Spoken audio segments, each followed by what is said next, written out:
اقرا university کے vice chancellor professor Wasim قاضی نے آزادی کپ اقرا یونیورسٹی کرکٹ ٹورنامنٹ کا اعلان کر دیا۔ ٹورنامنٹ کا آغاز آج 8 اگست سے کراچی کے مختلف گراؤنڈز میں ہو گیا۔ ٹورنامنٹ کے چیئرمین اور ڈائریکٹر اسپورٹس اقرا یونیورسٹی ڈاکٹر شیراز موہانی کہتے ہیں کہ اس ٹورنامنٹ کا مقصد نوجوان کھلاڑیوں کو زیادہ سے زیادہ کھیلوں کی سہولیات فراہم کرنا ہے۔ ٹورنامنٹ کا انعقاد ہائر ایجوکیشن کمیشن کے اشتراک سے کیا جا رہا ہے۔ ہم کوشش یہ کریں گے کہ جتنی بھی یونیورسٹیز ہیں کراچی کی ایٹ لیسٹ وہ اس میں پارٹیسپیٹ کریں، اور ان کے جتنے بھی ہم نے ان کے وی سیز کو بھی ہم نے انوائٹ کیا ہے۔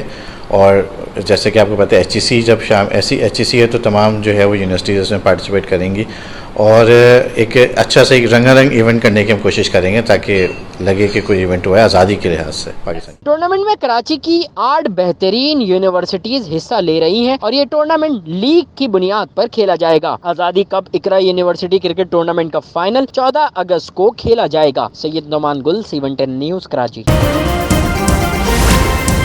C110 نیوز، خبر کی اصل خبر۔